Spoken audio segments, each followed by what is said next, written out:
বন্ধুসকল অসমৰ জনপ্ৰিয় অভিনেতা কিশোৰ দাস কৰ্কট ৰোগত আক্ৰান্ত হৈছিল বুলি সকলোৱে হয়তো নিশ্চয় জানে।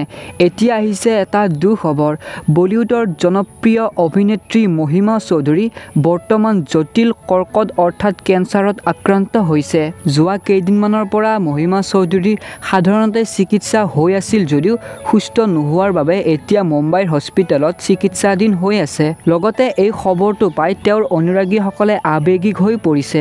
গতিকে আমাৰ চেনেলৰ তৰফৰ পৰা মহিমা চৌধুৰীক অশেষ প্ৰাৰ্থনা জনাইছোঁ যাতে মহিমা চৌধুৰী অতি সোনকালে সুস্থ হৈ উঠে আৰু আপোনালোকে যিমান পাৰে সিমান প্ৰাৰ্থনা কৰক যাতে মহিমা চৌধুৰী অতি সোনকালে আমাৰ মাজলৈ পুনৰ অভিনয় যাত্ৰাত ঘূৰি আহে। তো গতিকে বন্ধুসকল ভিডিঅ'টো যিমান পাৰে সিমান শ্বেয়াৰ কৰক, লগতে আমাৰ চেনেলটো ছাবস্ক্ৰাইব কৰি ল'ব এনেধৰণৰ ভিডিঅ'বোৰ সঠিক সময়ত লাভ কৰিবলৈ, লগতে ভিডিঅ'টিত এটা লাইক কৰি দিব। ধন্যবাদ।